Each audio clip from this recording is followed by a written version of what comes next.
माननीय राज्यपाल महोदय, शपथविधी समारंभ सुरू करण्याची परवानगी असावी. माननीय राज्यपाल महोदय, उपमुख्यमंत्री पदाची तसेच गुप्ततेची शपथ घेण्यासाठी पदनिर्देशित उपमुख्यमंत्री महोदया उपस्थित आहेत. त्यांना आपणासमोर शपथ घेण्याची परवानगी असावी. श्रीमती सुनेत्रा अजित पवार.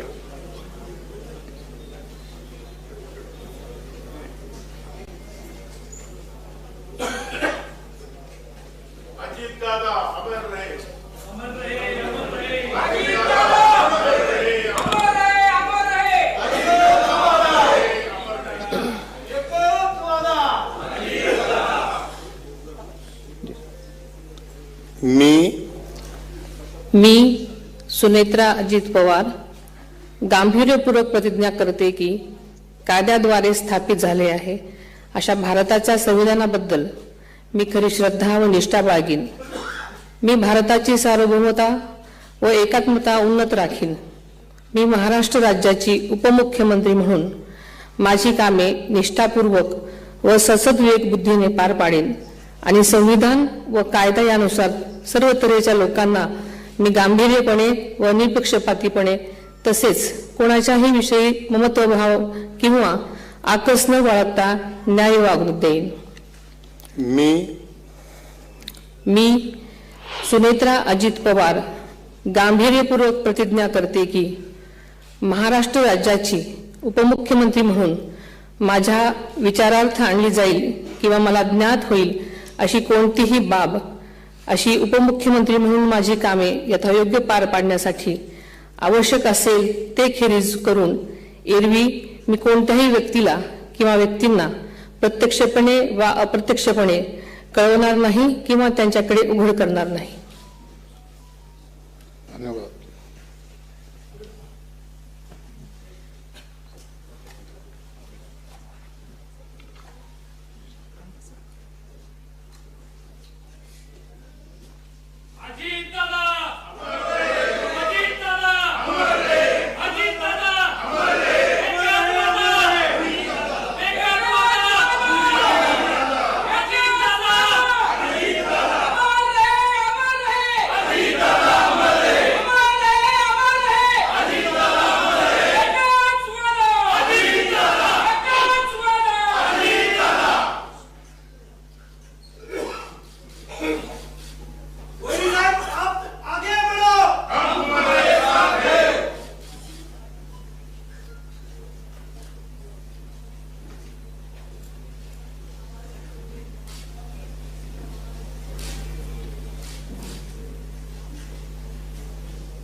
आणि अखेर या राज्याच्या पहिल्या महिला उपमुख्यमंत्री म्हणून सुनेत्रा पवार यांनी शपथ घेतलेली आहे.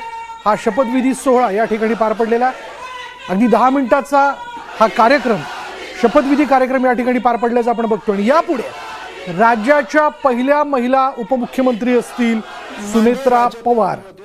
आता शपथविधी पूर्ण झालेला आहे.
पहिल्या महिला उपमुख्यमंत्री म्हणून सुनेत्रा पवार यांनी शपथ घेतलेली आहे. सगळ्यांचं अभिवादन या क्षणाला त्यांनी स्वीकारलेलं आहे.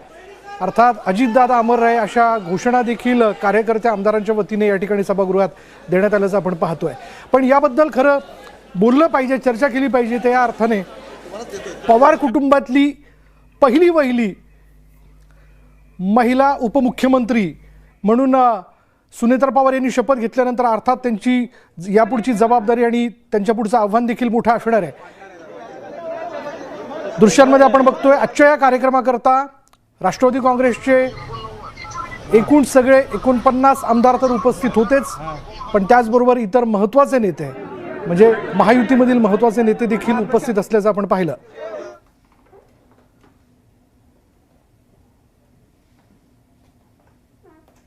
यावेळी आपण बघतोय मुख्यमंत्री देवेंद्र फडणवीस, उपमुख्यमंत्री एकनाथ शिंदे, उपमुख्यमंत्री सुनेत्रा पवार हे लोकभवनाच्या बाहेर आलेले आहेत. अर्थात सगळ्या कार्यकर्त्यांच्या वतीने त्यांना अभिवादन केलं जात आहे. अभिनंदन असं म्हणण्यापेक्षा, कारण आता तो क्षण नाही आहे. अगदी 4 दिवसापूर्वी अजित पवार यांच्या निधनामुळे अर्थात राष्ट्रवादी काँग्रेसला असेल, संबंध महाराष्ट्र राज्याला असेल, मोठा धक्का बसला आणि त्या सगळ्या याच्यातनं त्वरित स्वतःला सावरत आता आपण बघतोय पुढल्या राजकीय घडामोडींमध्ये पुढला अंक जो आहे तो शपथविधी कार्यक्रमाचा पार पडला आहे. बोलूयात, आपल्याबरोबर न्यूज 18 मराठीचे संपादक मंदार फणसे आहेत. मंदार सर, पवार कुटुंबातल्या पहिल्या वहिल्या महिला उपमुख्यमंत्री असं म्हणल्यानंतर राजकारण देखील येणाऱ्या काळातलं वेगळं असणार आहे. जबाबदारी मोठी आहे आणि आव्हानंही तितकीच असणार आहेत असं म्हणायचं का? एक निश्चित आहे की आत्ता शिक्कामोर्तब झालेला आहे की राष्ट्रवादी काँग्रेसमध्ये एक सत्ता केंद्र नवं उदयास आलेलं आहे आणि अजित पवार यांच्या अनुपस्थितीमध्ये अजित पवार यांच्या पश्चात इतर दुसरं कोणीही या पक्षाबाबत निर्णय घेणार नाही. पण तो जो निर्णय असेल तो निर्णय निश्चितपणे सुनेत्रा पवार यांच्या शिक्क्यानं घेतला जाणार आहे. त्यामुळे आज हे या क्षणाला शिक्कामोर्तब झालेलं आहे की सुनेत्रा पवार ह्या एक नवं सत्ता केंद्र असणार आहेत येणाऱ्या काळातल्या संपूर्ण राजकारणामध्ये. आणि हे सत्ता केंद्र म्हणून सुनेत्रा पवार या कशा प्रकारे आपलं कामकाज पुढे घेऊन जात आहेत, त्याहीपेक्षा महत्त्वाचं म्हणजे सुनेत्रा पवार ह्या उपमुख्यमंत्री म्हणून ज्या जबाबदाऱ्या घेतील, कदाचित अजित पवार यांच्याकडे जे खातं होतं अर्थ खातं, ते अर्थ खातं त्यांच्याकडे नसणार आहे. पण दुसरं जे कुठलं खातं त्यांच्याकडे ज्यावेळेला येईल त्यावेळेलासुद्धा त्यांचा हा पहिला अनुभव असेल मंत्री म्हणून. पण एक लक्षात घेतलं पाहिजे विशाल की अनेक वर्ष म्हणजे अगदी शरद पवारसुद्धा कार्यरत असताना सुनेत्रा पवार यांनी त्यांच्या माघारी खास करून बारामतीमध्ये आणि अजित पवारसुद्धा अनेक काळ मंत्री असताना त्यांच्या माघारीसुद्धा बारामतीमध्ये अतिशय समर्थपणे अशी राजकीय भूमिका जी निभावायची असते ती त्यांनी निभावलेली आहे. त्यामुळे त्यांच्या राजकीय क्षमतेच्या बाबत किंवा वकुबाबाबत काही शंका घेण्याचं काही कारण नाही आहे. पण या सगळ्यात महत्त्वाचा मुद्दा असा आहे की आत्ताच्या ह्या राजकीय परिस्थितीमध्ये एकीकडे भाजपसारखा बलाढ्य पक्ष, ज्या पक्षाबरोबर एकीकडे त्यांना लढावंसुद्धा लागणार आहे, ज्या पक्षाबरोबर त्यांना स्पर्धासुद्धा करावी लागणार आहे, आणि त्याबरोबरीनं राष्ट्रवादी काँग्रेस पक्षातले जे धुरंधर असे नेते आहेत, राष्ट्रवादी काँग्रेस पक्षातले जे महत्त्वाचे मोठे नेते आहेत, त्या नेत्यांच्या सोबतसुद्धा त्यांना कामकाज करावं लागणार आहे आणि त्या कामकाजाच्या संदर्भात सुद्धा त्यांना खूप जास्ती सावध आणि चौकस असावं लागणार आहे. मी सर पुन्हा एकदा आपल्याकडे येतो, पण या शपथविधी कार्यक्रमानंतर दुःख आपण म्हणतो की आपलं दैवत गेलेलं आहे, काय भावना व्यक्त कर, आपण तर ढसाढसा रडत होतो. खरं तर आज दादांच्या फोटोला किंवा दादाला सामोरे ठेवून वहिनी साहेबांनी ती शपथ घेतलेली दिसते. खरं तर वहिनी साहेबांना राज्याचं नेतृत्व करायची संधी मिळाली आहे आणि त्याबरोबर जो बारामतीचा विकास थांबणार आहे तो थांबणार नाही याच्यासाठी ह्या कुटुंबाने मला वाटतं हा लवकरात लवकर निर्णय घेतलेला आहे. निश्चितपणाने उद्याच्या येणाऱ्या काळामध्ये आदरणीय दादांसारखं करता येणार नाही, कारण दादांची एक सिस्टीम होती की सूर्य उगवायच्या अगोदर दादा उगवायचे आणि विकास कामावर जायचे. परंतु आता वहिनीसाहेब देखील तशाच पद्धतीनं काम करतील अशी आशा महाराष्ट्राकडून अपेक्षित राहिलेली आहे. आणि त्याच्याबरोबर आता वहिनीसाहेब देखील ह्या बारामतीचा विकास न थांबता कुठेतरी पुढे नेण्याचं ती ध्येयधोरणं आखतील असं आम्हाला विश्वास आहे आणि आम्हाला अजून पण वाटतं आहे की दादा आमचे परत येणार आहेत. दादा आमच्या मनामध्येच आहेत, राहणार आहेत. आणि आम्हाला अजून कसं सगळ्यालाच नाही, महाराष्ट्राला असं वाटतं की दादा त्या विमानामध्ये नव्हते, ते कोणतरी वेगळंच होतं. आणि मग दादा आमचे काय परत येतात का काय, अशी आशा लागून आमच्यासारख्या कार्यकर्त्याला लागले आहे. असं जरी असलं तरी आपण बघतोय की कुठलाही निर्णय घ्यायचा असेल तर पवार साहेबांचा शब्द घेतल्याशिवाय, त्यांचा आशीर्वाद घेतल्याशिवाय आपण पुढे जात नाही.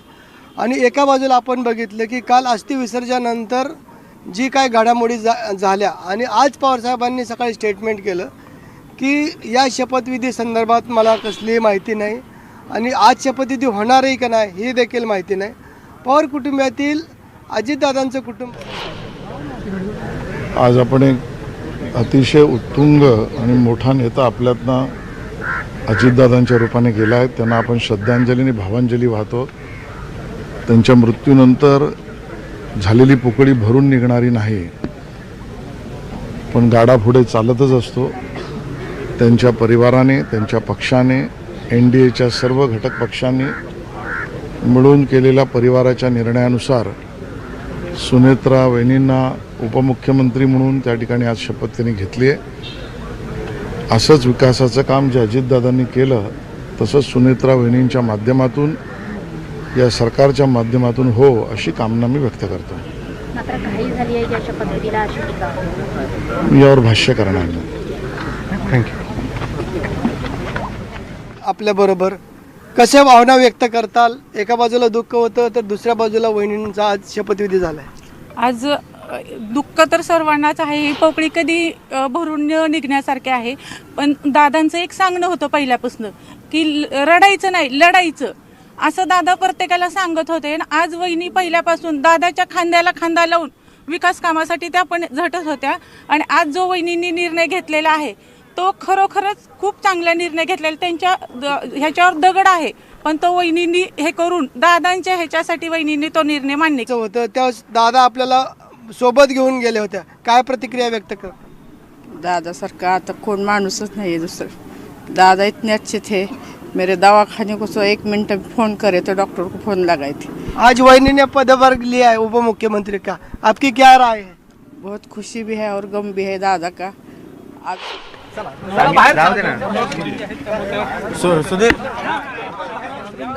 एक महिला म्हणून नक्कीच चांगलं वाटतंय, कारण माननीय अजितदादांनी नेहमीच महिलांना प्रोत्साहन दिलं आणि कार्यकर्तृत्व असावं तर असं की जाता जाता सुद्धा एका महिलेला या राज्याची जबाबदारी, ते त्यांच्या सुविध पत्नी जरी असल्या तर एका महिलेला त्यांनी जबाबदारी एका प्रकारे सोपवलेली आहे.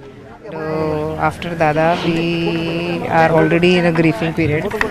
Although things have happened quickly, but we are proud of that we have having the first deputy speaker, deputy CM. Thank you. मी बोलू शकत नाही. मी आता ते डिफ़िकल्ट वक्त है इस समय. एक इस तरह से अगर इनको DCM बनाने के बाद अब एक पॉजिटिव एंगल हमें मिल रहा है, एक नई दिशा पार्टी को मिल रही है. हमारे जैसे जो नए आमदार है या हमारा जो इतना कैडर है पूरे मुंबई महाराष्ट्र में, वो पूरे कैडर को एक पॉजिटिव अप्रोच दिख रहा है. इतना ही मैं बोलना चाहूँगी बस.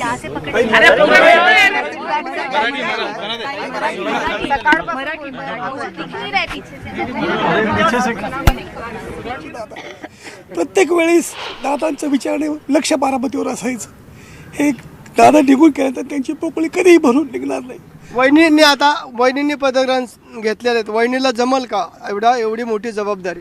मी बारामतीकर संपूर्ण महाराष्ट्र त्यांच्या पाठीशी आहे. आदरणीय वहिनी साहेब हे चांगल्या उत्तम प्रकारे आपली राजनीती चांगल्या प्रकारे महाराष्ट्रात करून दाखवतील हा मला पूर्ण विश्वास आहे. मी त्या जबाबदारीबद्दल थोडं बोलू इच्छितो की वहिनी साहेब गेल्या 30-35 वर्ष झालं सावलीसारख्या अजितदादांसोबत कायम राहिल्या आहेत. त्यांनी फार जवळून दादांची कामाची पद्धत बघितली किंवा त्यांना दादांची कामाची पद्धत माहिती आहे. परंतु दादाच्या स्वभावाप्रमाणे दादांना काम सोडून दुसरं काही समजत नव्हतं आणि काम सामान्य लोकांची कामं झाली पाहिजे, सामान्य लोकांना न्याय मिळाला पाहिजे या भावनेतून अत्यंत दुःखद वातावरणामध्ये आजचा शपथविधी झालेला आहे आणि त्याला पर्याय या ठिकाणी डोळ्यासमोर दुसरा कुठलाच नव्हता. वहिनी उद्या आज शपथविधी घेऊन लगेच वहिनी मतदारसंघामध्ये जाणार आहे. ज्या काही लोकांना दारावर भेटायला त्यांच्यासाठी भेटणार आहे. त्यामुळं निवडणुका आहेत. आज सगळ्या वातावरणामध्ये अशा प्रकारे हा शपथविधी या ठिकाणी पार पडला. एक फक्त शेवटचा प्रश्न, येत्या काळात खूप अडचणी असणार आहेत. खरं तर ज्या पद्धतीनं आज एकत्रीकरणाचा मुद्दा होता, पण दोन राष्ट्रवादीला मतमतांतर खूप जास्त दिसलं. तुम्ही खूप ज्येष्ठ आहात, अनेक दिवसांपासून राष्ट्रवादी, काय नेमकं यातलं नाही सगळे विषय